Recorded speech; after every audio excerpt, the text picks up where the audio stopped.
As coordenadas mais utilizadas no estudo da mecânica, e todo o problema de mecânica, na realidade, é um problema de determinar as coordenadas de um ponto como função do tempo. Então, esse é o conceito central na mecânica, é um conceito cinemático, na realidade. Coordenadas, né? Nós trabalhamos na mecânica com umas coordenadas cartesianas e tenho aqui uma figura de um objeto que se movimenta, mas se movimenta ao longo de uma reta. Chamamos esse tipo de movimento de movimento unidimensional.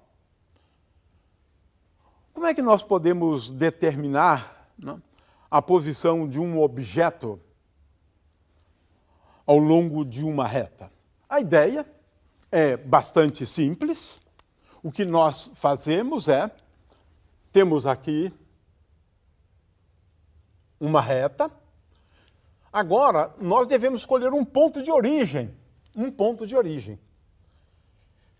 E agora devemos orientar esta reta.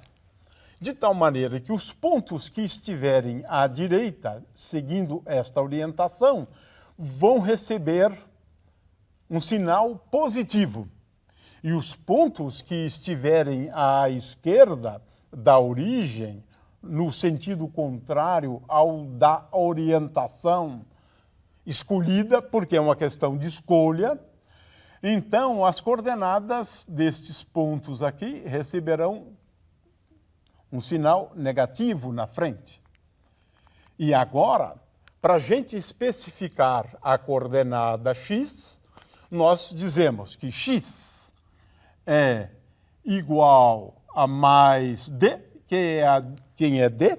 Ora, d é a distância desse ponto até a origem. Ou x, se o ponto estiver à esquerda, x é igual a menos d. Portanto, de acordo com esse exemplo aqui, nós devemos, para especificar a posição desse besouro que se move, o que nós devemos fazer? Primeiramente, escolher um ponto como ponto de origem do referencial. Esse é o primeiro passo. Primeiro, eu preciso escolher a origem do referencial. Por isso, nós indicamos aqui com a letra O, a origem. Colocamos a origem na flor. É só para lembrar que eu preciso ter pontos materiais para eu colocar a origem do meu referencial. Estou falando aqui de um movimento em uma dimensão. Tenho aqui, portanto, a reta. E o segundo passo agora é orientar. Eu posso orientar tanto para a esquerda quanto para a direita. Porque essa questão da orientação é arbitrária. Ora, tendo orientado, nós agora sabemos que os pontos à esquerda, já que orientamos para cá, estes pontos têm coordenadas positivas e esses pontos aqui têm coordenadas negativas. E isso é muito importante que se entenda o conceito de coordenadas negativas. É claro que tudo tem a ver com a escolha da origem do referencial. Ora, agora medimos distâncias. Digamos que a distância desse ponto aqui é 1 metro. Então, esta coordenada desse ponto é igual a 1 metro. Ora, o objeto que se move naquele instante de tempo está a 2 metros da origem do referencial.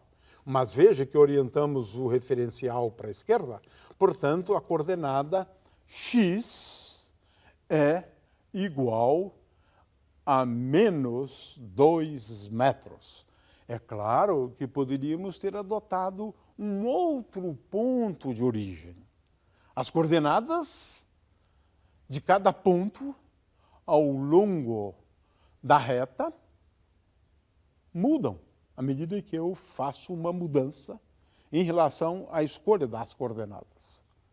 Mas, de qualquer maneira, a localização do ponto vai se dar com a mesma precisão deste caso aqui.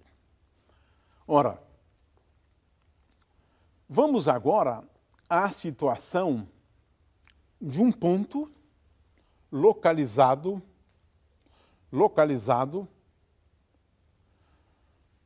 no plano.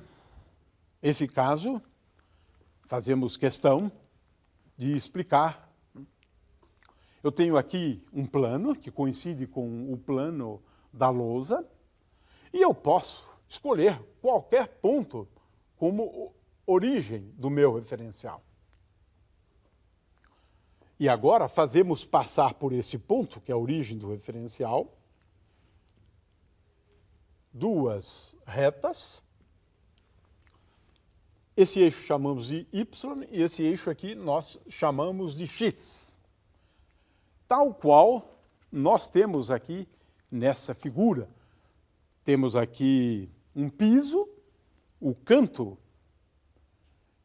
fica adotado como sendo a origem desse referencial. E agora, como é que nós determinamos as coordenadas de um ponto qualquer aqui? Simples. Primeiramente, nós passamos por esse ponto uma reta ou um segmento de reta paralelo a esse eixo Y, até encontrar o eixo X. Portanto, a coordenada X desse ponto, porque esse ponto tem coordenadas X e Y.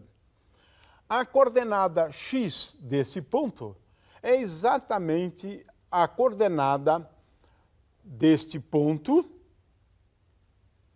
ao longo do eixo X, onde agora eu adoto a convenção para o eixo X. E com respeito ao eixo Y, o procedimento é análogo. Nós fazemos passar por esse ponto uma reta ou um segmento de reta, e essa reta é paralela ao eixo X até encontrar o eixo Y. E essa aqui, portanto, é a coordenada Y do ponto P. Porque para este ponto aqui, eu adoto para o eixo Y a mesma convenção do caso anterior. Então, se nós temos aqui dois objetos, ou dois pontos, P1 e P2, o que nós fazemos é, então, traçar um segmento de reta ou uma reta paralela ao eixo Y até encontrar o eixo X, e essa aqui é a coordenada X2 do ponto P2. Esta aqui é a coordenada X1 do ponto P1. E esta aqui é a coordenada Y1 do ponto P1, e essa é a coordenada Y2 do ponto P2. A gente pode ver isso numa animação para entender isso de uma forma um pouco melhor, né? E agora, qual é a situação em 3 dimensões, né? Bom, no caso de um ponto em 3 dimensões, devemos usar 3 coordenadas, são as coordenadas cartesianas. As coordenadas de um ponto P em 3 dimensões, elas são especificadas da seguinte forma. Aqui eu tenho uma animação, e essa animação é muito útil para a gente entender isto, mas, de qualquer maneira, vamos fazer aqui um pouco mais devagar, né? Eu tenho aqui, então, 3 eixos ortogonais entre si. Esse eixo eu chamo de eixo Z, esse eixo eu chamo de eixo Y, e, finalmente, esse eixo aqui eu chamo de eixo X. Tenho, portanto, aqui um referencial. É claro que esse ponto aqui é o ponto de origem do meu referencial, E agora, digamos que aqui eu tenha um ponto qualquer do espaço. Esse ponto, ele tem coordenadas cartesianas x, y e z. E agora, o que nós devemos fazer? Em primeiro lugar, eu construo um plano paralelo ao plano XY até encontrar esse eixo. E esta aqui é a coordenada z desse ponto. Agora, eu traço uma reta paralela ao eixo z até encontrar este plano XY. E agora, as coordenadas x e y são as coordenadas deste ponto aqui. Portanto, essa aqui é a coordenada y e, finalmente, essa aqui é a coordenada x. É assim que nós definimos as coordenadas cartesianas x, y e z em 3 dimensões.